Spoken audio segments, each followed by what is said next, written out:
Radio J. C'est bon pour la santé. Le MAG, Serge et Nicolas Rafale. Radio J. Bonjour à toutes et à tous, bienvenue dans votre rendez-vous médical C'est bon pour la santé, bienvenue sur Radio J. Bonjour, bienvenue pour une émission pleine d'amour. Bonjour Serge Rafale. Bonjour Nicolas. Oui, parce que c'est un peu, on va parler un peu du contraire. L'amour n'est pas loin de la haine. Et oui, et voilà, on va en parler avec le docteur Gérard Apfeldorfer, un fidèle de l'émission. Bonjour. Oui, bonjour. On a le plaisir de vous recevoir, je disais ami fidèle de notre rendez-vous, puisque vous êtes Gérard Apfeldorfer, psychiatre, psychothérapeute, membre de l'Association française de thérapie comportementale et cognitive. Et vous nous proposez aujourd'hui, votre petit dernier, un ouvrage d'une actualité brûlante. Pourquoi tant de haine? Psychologie du ressentiment, de la colère, de la violence. Paru chez Odile Jacob, on est ravis de vous accueillir. C'est le grand entretien avec Serge. Radio J. C'est bon pour la santé. Le MAG, Serge et Nicolas Rafale. Radio J.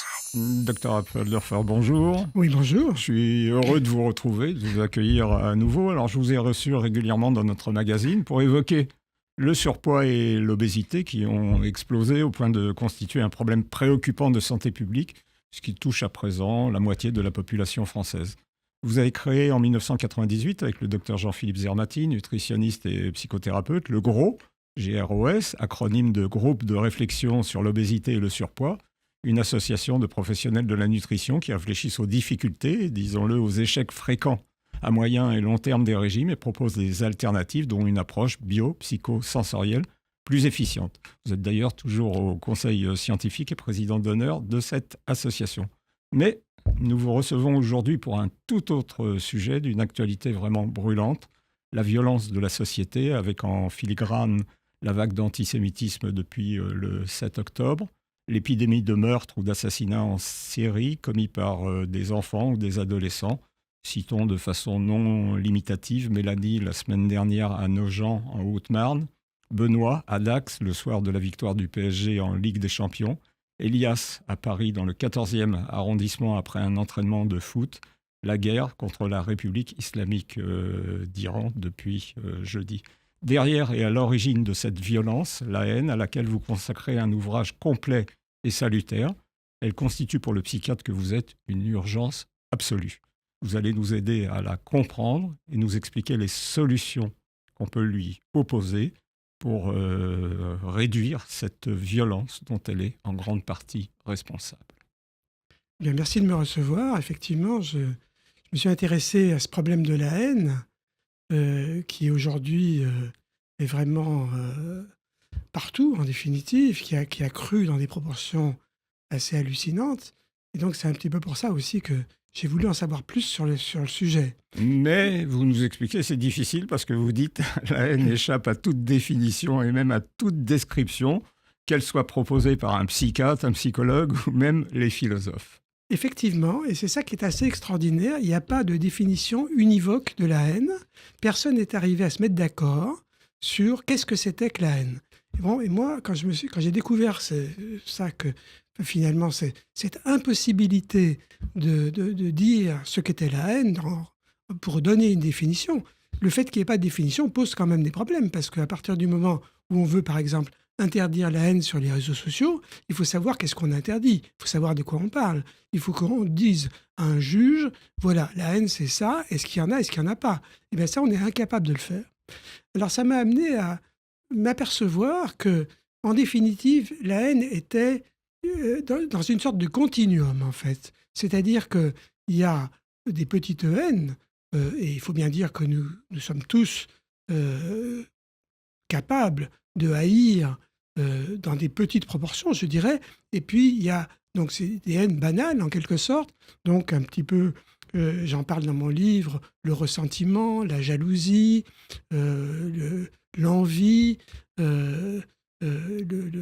des choses comme ça, si vous voulez, qui sont des choses, somme toute, banales, des réactions à l'injustice, l'indignation, et puis des haines majeures, qui sont celles qui donnent des génocides, le terrorisme, etc.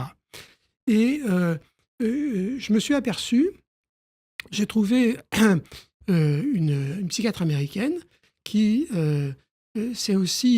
avait aussi ce point de vue de ce continuum, et qui expliquait que le premier stade de la haine, finalement, c'était quand vous détourniez les yeux, par exemple, vous voyez un mendiant dans la rue, et vous détourniez les yeux. Et le fait de ne pas reconnaître sa misère, en définitive, de se fermer à cette misère, ça, c'était déjà de la haine. Alors, vous l'expliquez, vous dites, c'est en fait la haine du sentiment qu'on éprouve, de la gêne que nous éprouvons nous. Oui, c'est ça. Et donc, si vous voulez, c'est l'effort que nous faisons pour ne pas ressentir, pour ne pas avoir d'empathie. Et le fait qu'on se ferme de cette façon-là, on peut le considérer comme de la haine. Et d'ailleurs, ça a été vérifié. Alors ça, c'était le professeur Suzanne Opothoff, une psychiatre sociale aux États-Unis. Et ça a été vérifié sur un plan neurophysiologique, c'est-à-dire qu'il y a eu des travaux pour finalement montrer, si on pouvait, identifier la haine sur un plan neurophysiologique. Ça, c'est... Là, vous allez trop vite dans notre exposé. Effectivement, on va en parler. On va profiter de votre présence pour en parler. Mais je voudrais que vous nous expliquiez, en fait, et vous le dites très bien dans votre ouvrage, la haine n'est pas un mal venu de l'extérieur ou une folie qui saisirait certains d'entre nous. Elle est en fait en nous. Et tout à fait. Nous sommes constitués, en fait, nous avons deux forces en nous. Nous avons une force qu'on pourrait appeler, que j'ai appelée la force d'attachement. Hein, vous vous attachez à votre mère, qui s'attache à vous, et à votre famille, à votre clan, à votre nation, et vous vous attachez aussi à des idées, à des croyances, à des religions qui font partie de vous, qui vous définissent. En définitive, quand on veut se définir vis-à-vis des autres, généralement, on récite la suite de ces attachements, et ça nous définit. Mais en fait, on se définit aussi par la haine, c'est-à-dire par le rejet de ce que l'on ne veut pas en soi, de ce que l'on veut repousser, de ce que l'on ne veut pas identifier comme quelque chose qu'on pourrait appeler nous. Si bien qu'on divise le monde en nous et puis eux. Il y a les amis, il y a les ennemis. Et finalement, ces deux forces d'attachement et d'exclusion sont complémentaires. C'est ça qu'il faut bien comprendre. Elles ne sont pas antinomiques, ce n'est pas l'un qui est le contraire de l'autre. C'est que nous avons besoin des deux pour pouvoir nous constituer. Vous dites, vous posez la question de la haine est-elle utile dans nos sociétés ? Vous dites elle était indispensable autrefois, quand il s'agissait de se battre pour des ressources limitées. Elle est contre-productive maintenant. Oui, alors pour des ressources limitées, il faut même remonter aux travaux de la psychologie évolutionniste. Par exemple, Jane Goodall, qui était une éthologue qui s'est beaucoup intéressée aux chimpanzés. En Tanzanie, c'est ça ? En Tanzanie, oui. Et s'est rendu compte que les groupes de chimpanzés se faisaient la guerre. C'était quelque chose de tout à fait nouveau, ça c'était les années 70-80, et à l'époque, on considérait que les animaux étaient paisibles, étaient innocents, et que s'il y avait des violences, c'était des violences ponctuelles, par exemple chez les mâles, pour pouvoir conquérir une femelle ou des choses comme ça. Et là, Jane Goodall nous explique que des groupes de chimpanzés peuvent faire la guerre et sciemment vont tuer des groupes des chimpanzés. Avec une extrême violence, vous dites. Avec une violence tout à fait extrême, vont tuer des chimpanzés d'un autre groupe, finalement pour l'affaiblir, pour l'éradiquer et pour s'emparer de ses territoires. Et donc ça a été expliqué finalement un petit peu comme par les psychologues évolutionnistes, comme, si vous voulez, la permission de mieux disséminer ses gènes. On a plus de territoire, on a plus de richesse, on a plus d'alimentation, et donc le groupe peut se développer et les gènes peuvent se développer. Elle ne croit pas d'ailleurs à ce qu'elle voit ou aux expériences qu'elle fait. Vous leur racontez, elle dit non, les singes ne comprennent pas la douleur et la souffrance qu'ils infligent. C'est amusant, c'est cette reculade qu'elle a fait, alors qu'elle venait juste de démontrer le contraire. Elle a fait une grande reculade et pour expliquer que non, les singes étaient gentils. Hein. Mais il y a aussi d'autres descriptions, en particulier d'un autre éthologue, Franz de Waal, qui lui a plutôt, elle a travaillé en Tanzanie sur des groupes de singes en milieu ouvert, Et Frans de Waal a plutôt travaillé dans des zoos en Hollande, ou qui étaient aménagés comme des territoires tout à fait libres pour les bandes de chimpanzés. Et il a pu analyser les violences qui se déroulaient, en particulier quand, dans un groupe de chimpanzés, le mâle dominant était vieillissant, donc il avait moins de force, et à ce moment-là, les jeunes mâles se battaient pour prendre le pouvoir. Et à ce moment-là, il a montré toutes les violences qui pouvaient avoir lieu, en particulier des violences tout à fait surprenantes, c'est-à-dire tuer le vieux singe, le démembrer, lui arracher les testicules, des choses comme ça, si vous voulez. Alors, on ne sait pas ce qu'ils ont dans la tête, les chimpanzés, si vous voulez. Dire est-ce qu'ils ressentent de la haine, nous sommes bien incapables de le dire. Mais en tout cas, leur comportement... Ils sont capables de gestes très violents. Leur comportement, il fait penser. La haine, alors, masculine, féminine, vous dites qu'elle est aussi fréquente dans les deux sexes, mais elle est différente biologiquement et culturellement. Oui. C'est un chapitre important de votre Effectivement, votre ouvrage. c'est un chapitre que j'ai d'ailleurs eu un peu de mal à écrire, à vrai dire. Dans l'ambiance dans laquelle nous sommes aujourd'hui, du féminisme actuel, si vous voulez. Donc il fallait quand même que je fasse attention à ce que je racontais. Mais bon, si vous voulez, les travaux sont là, qui montrent en définitive que les femmes haïssent autant que les hommes. On a pu faire des statistiques là-dessus, mais ne s'y prennent pas de la même manière. Une violence indirecte, dites-vous. Voilà. Les hommes, c'est plutôt la violence directe. Les hommes sont des âmes simples, si vous voulez. Quand on veut montrer sa haine à quelqu'un... On crie, on menace, on se bagarre. Voilà, c'est ça. Et les femmes, non, les femmes agissent à un niveau social.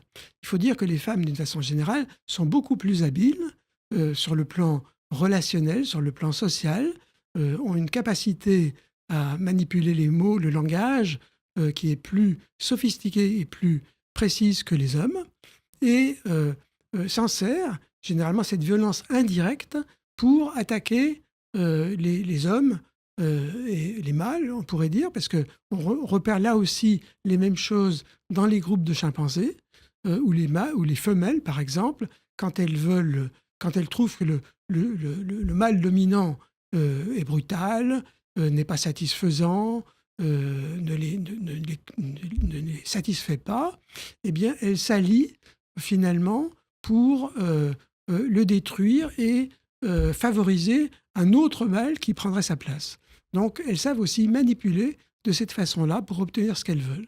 Donc ça, cette violence indirecte qui est de détruire quelqu'un sur le plan social, nous l'avons vu justement avec le phénomène MeToo. Hein.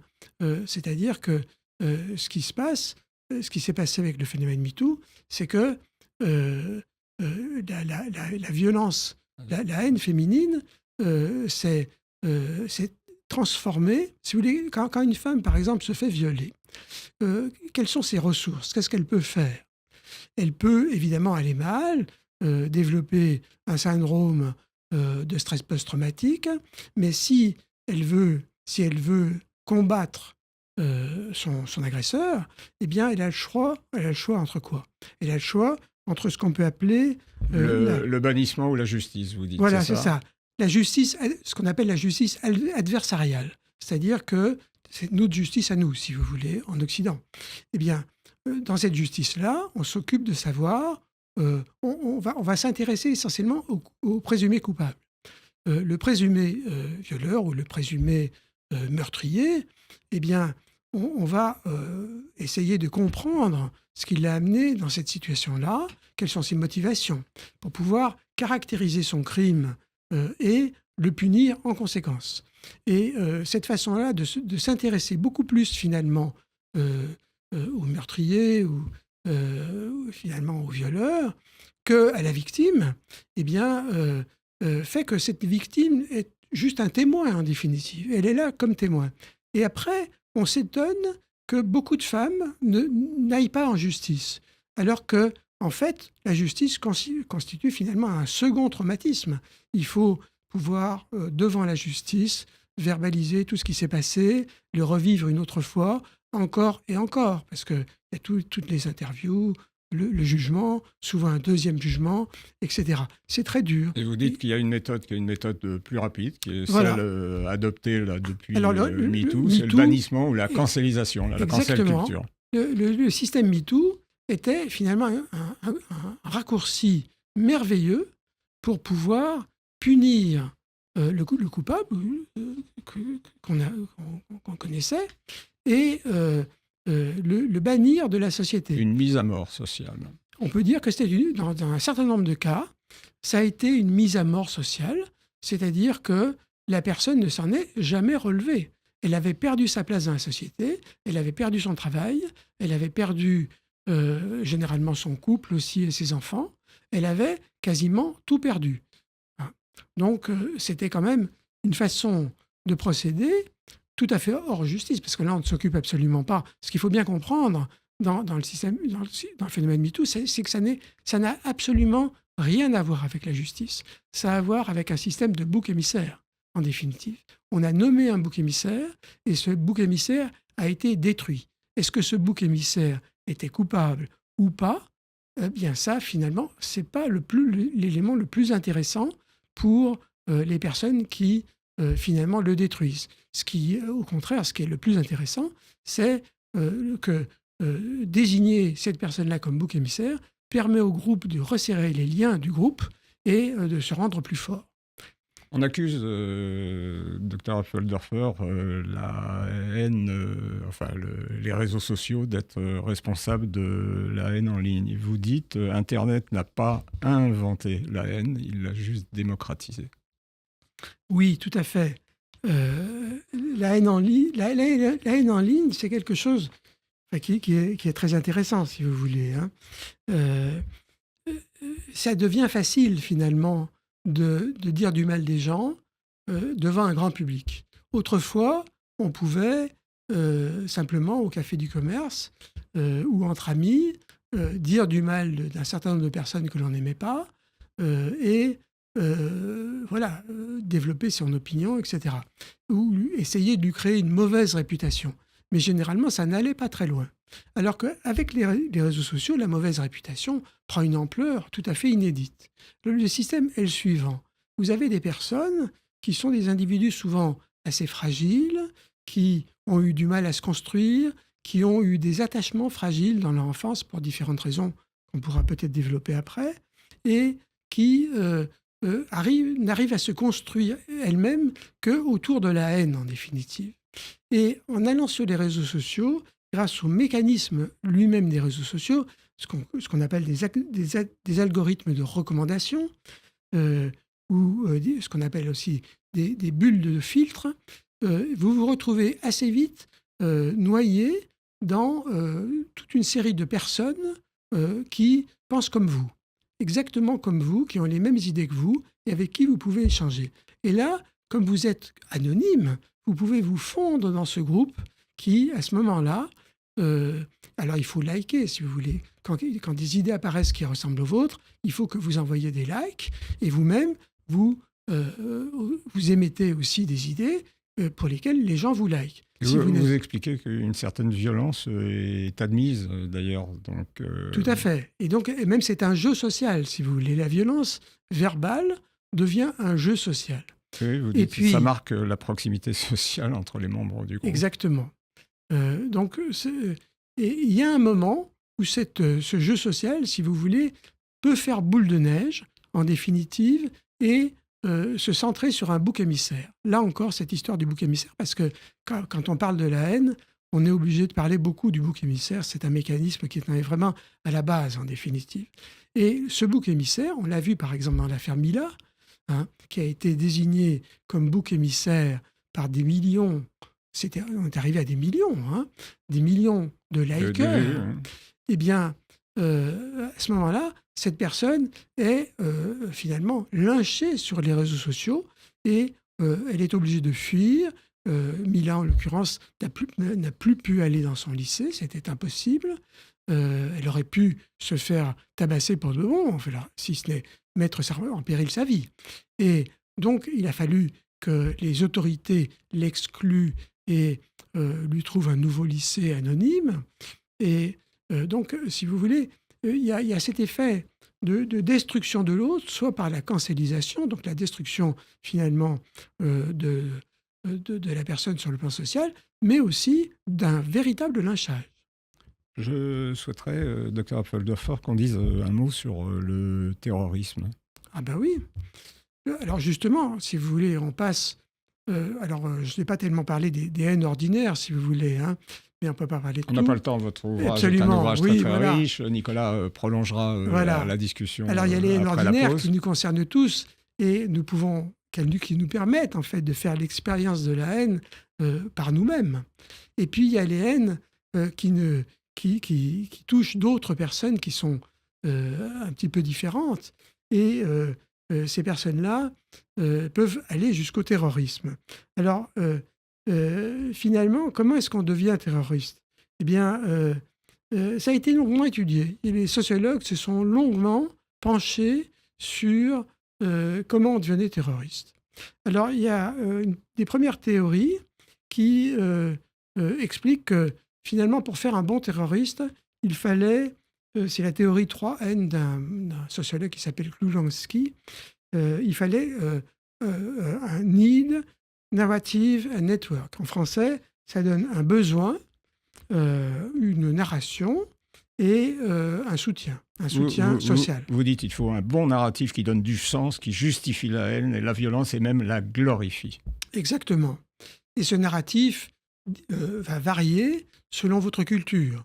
Il est évident, ce qui va déclencher la haine et la violence chez un Indien, par exemple, ne sera pas du tout la même chose que ce qui va déclencher la haine chez, disons, une personne qui est un Maghrébin de deuxième génération en France, quelqu'un qui est né en France français, mais dont les parents sont des immigrés. Vous dites ce narratif aide à amoindrir, voire supprimer toute empathie, toute culpabilité. En fait. Voilà. Alors, c'est l'intérêt de la haine. Mais il faut aussi quand même pouvoir remarquer qu'il y a d'autres choses, si vous voulez, qui peuvent faciliter finalement l'apparition de la haine, en définitive. Hein. La fragilité, en particulier, des individus qui ont été, ce que je disais un petit peu pour la haine en ligne, c'est-à-dire qui ont été fragilisés dans leur enfance, qui n'ont pas reçu suffisamment d'amour, qui, en fait, ont été dans des familles extrêmement rigides, par exemple, ou des familles dissociées, et qui, en fait, se sont constituées autour de la haine à ce moment-là. Voilà, on reprend donc notre discussion après une courte pause et on reviendra sur toutes ces façons de haïr dans la deuxième partie de notre émission. Radio J. C'est bon pour la santé. Le MAG, Serge et Nicolas Rafale. Radio J. Radio J. C'est bon pour la santé. Le MAG, Serge et Nicolas Rafale. Radio J. De retour pour cette deuxième partie de notre rendez-vous, votre rendez-vous santé avec le docteur Gérard Apfeldorfer, psychiatre, psychothérapeute et auteur de votre petit dernier Pourquoi tant de haine, psychologie du ressentiment, de la colère et de la violence, paru chez Odile Jacob. Est-ce qu'on peut dater la naissance de la haine? Il y a moins 10 000, moins 12 000 ans, on sait que les hommes ont commencé à cloisonner, à faire de l'agriculture, c'est la naissance des villes, c'est la naissance donc du troc.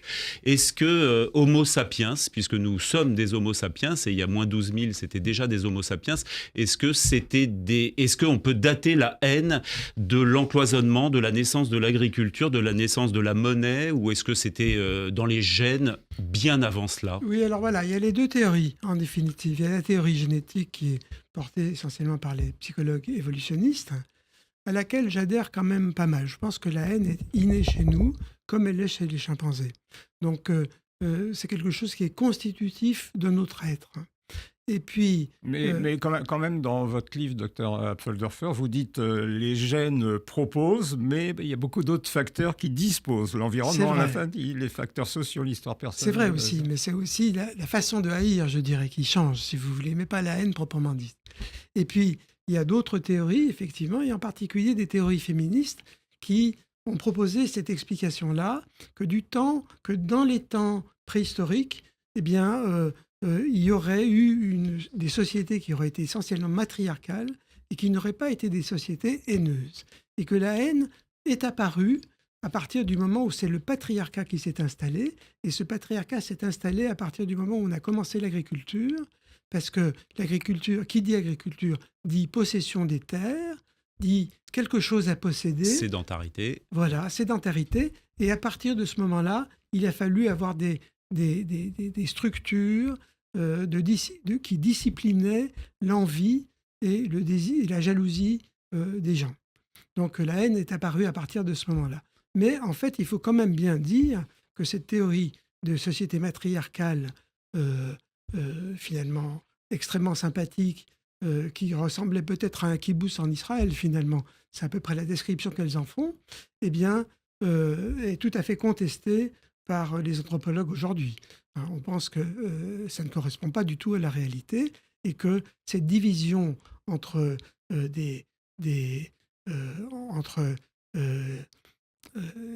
par exemple, Françoise Héritier, qui est une anthropologue qui était féministe, elle aussi, eh bien, a bien montré que dans les sociétés primitives, il y avait déjà cette division entre les hommes et les femmes, les hommes au pouvoir. Les hommes ont voulu toujours contrôler les femmes du fait que les femmes avaient un avantage sur les hommes. Elles étaient capables d'engendrer, ce que l'homme n'est pas capable de faire, et elles arrivaient à engendrer du même, c'est-à-dire des filles, et puis du différent, c'est-à-dire des garçons. Elles avaient un avantage fondamental. Et les hommes ont voulu toujours prendre le contrôle de ces événements, ne serait-ce que pour finalement avoir cette sécurité que leurs enfants seraient d'eux, en définitive. Alors, il faudrait, vous le dites dans votre ouvrage, il faudrait rétablir des relations basées sur la confiance. On va parler là des rapports entre les hommes et les femmes. Vous expliquez que cette revendication des femmes à l'égalité, la lutte contre les violences sexuelles, ont conduit à vous l'avez dit en première partie, à une triste situation. Selon un sondage IFOP de septembre 2024, 76% des Français ont eu un rapport au cours des 12 derniers mois, soit une baisse de 15% depuis 2006. Est-ce qu'il n'y a pas dans cette éthologie finalement de la relation homme-femme un peu une explication de cette érosion aussi de la confiance entre les deux sexes ? Oui, alors il faut comprendre comment les choses se sont passées.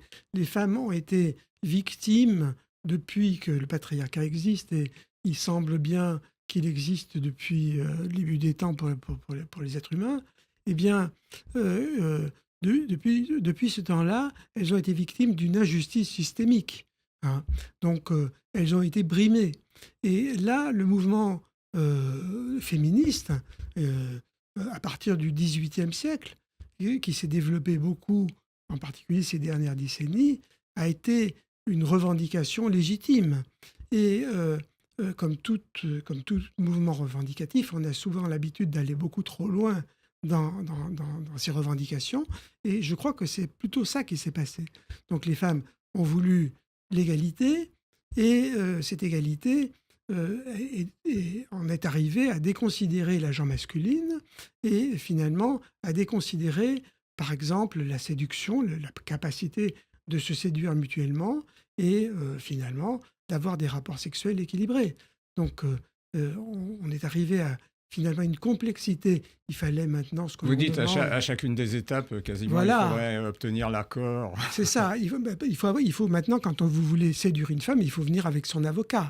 Donc, ça devient quelque chose d'impossible. Et de ce fait-là, les jeunes hommes sont arrivés à se désintéresser de la séduction, à trouver que c'était trop compliqué, à trouver que les femmes en demandaient trop.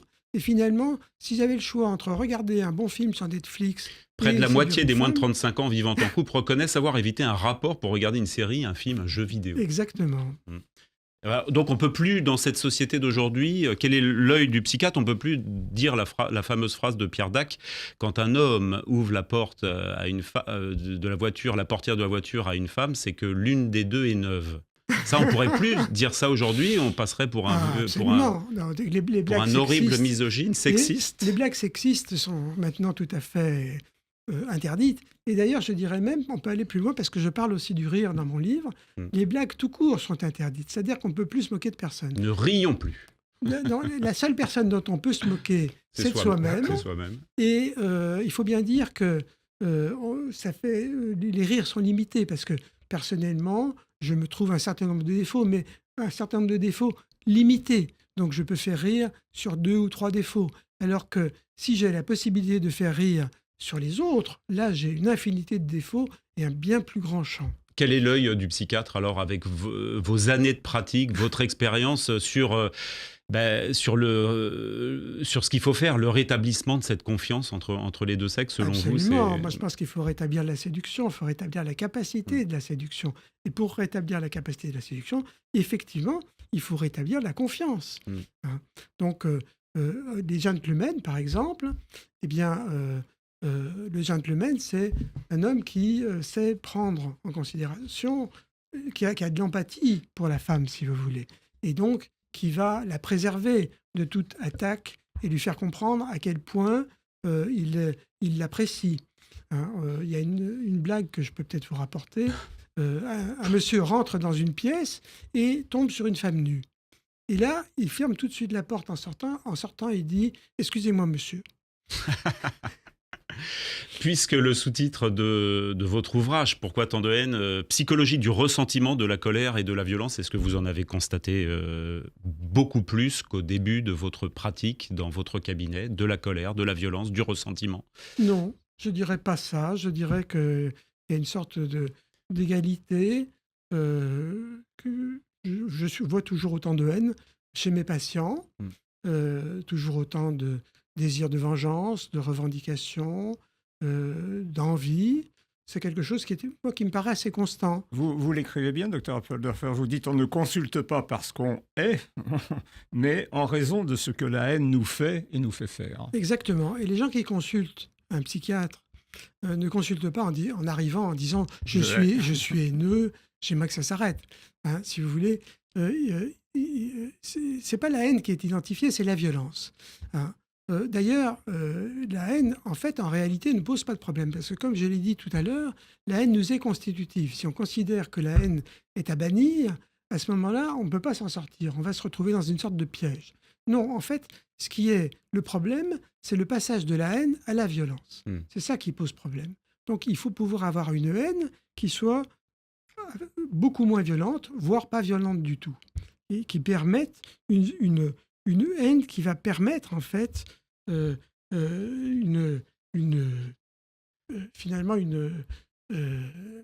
c'est un agrégant social, quoi. C'est vrai que la haine, elle permet aux haineux ou aux gens ou aux personnes de se regrouper, de médire à propos d'un autre, et donc elle forme une constitution, elle est constitutive d'un certain lien social. C'est ce que vous dites. Alors effectivement, c'est ce qui peut se passer sur les réseaux sociaux, si vous voulez. Hein.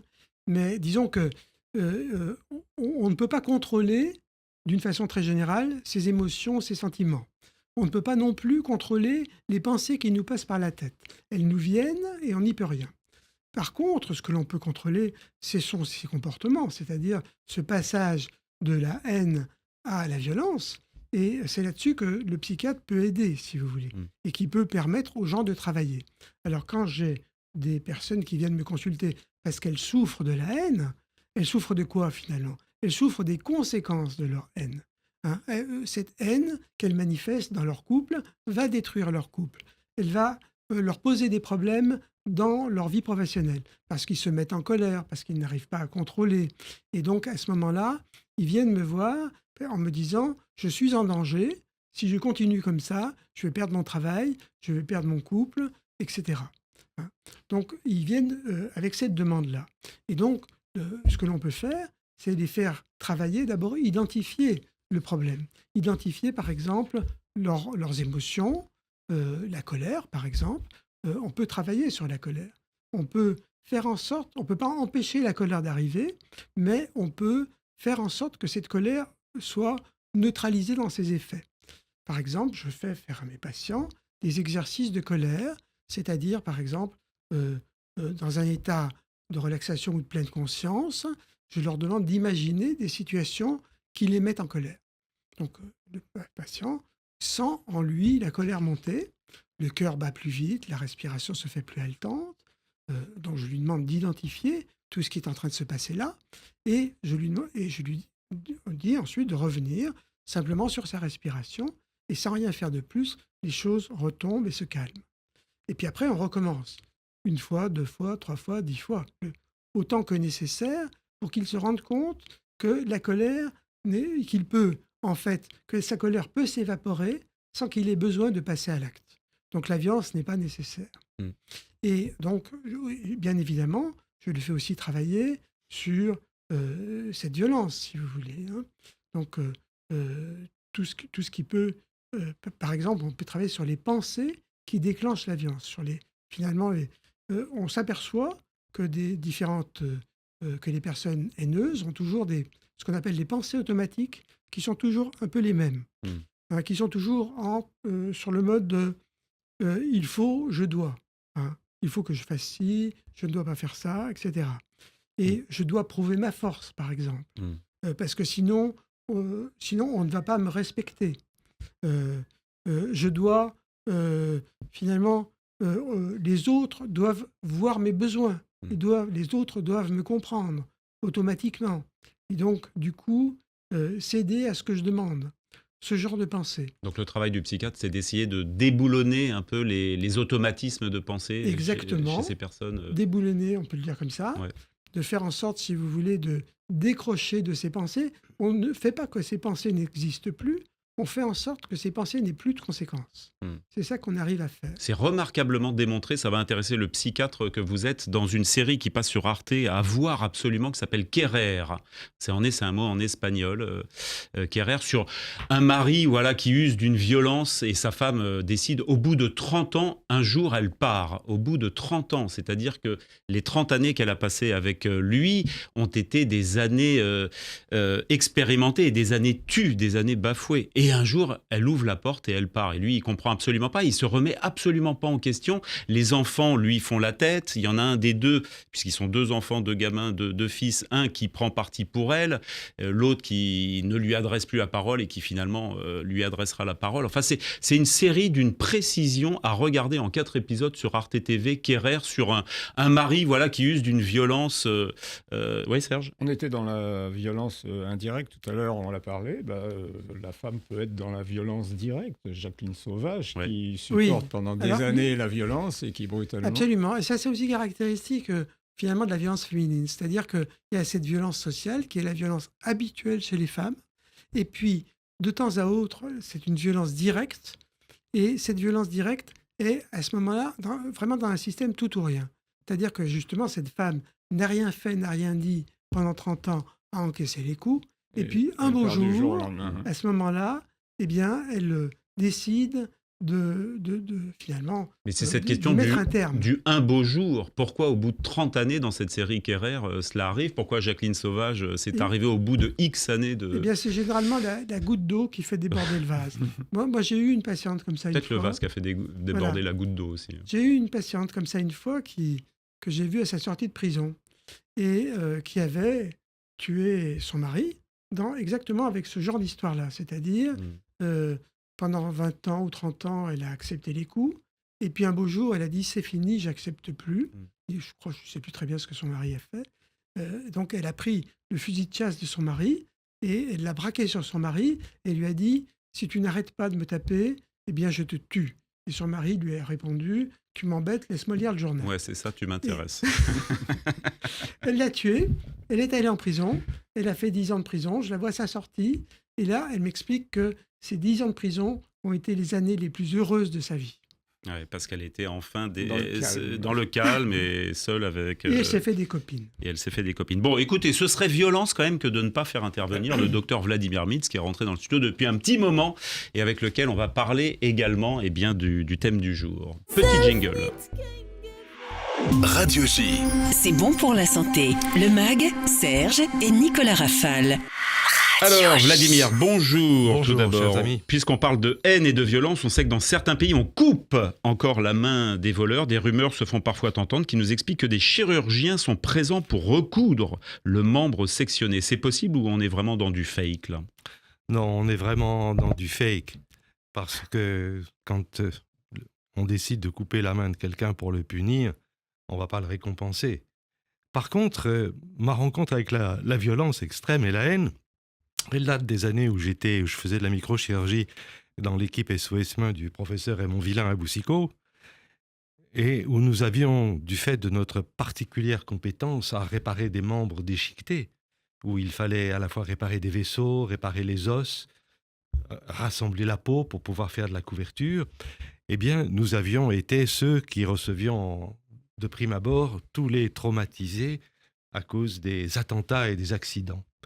Et donc la rencontre avec ces patients qui ont été victimes d'une haine aveugle, puisqu'ils ne savaient pas qui les avait portés survivants dans des conditions très difficiles, ça a été des années où j'ai bien enrichi mes connaissances psychologiques par rapport à ces personnes qui sont dans une souffrance qui est permanente.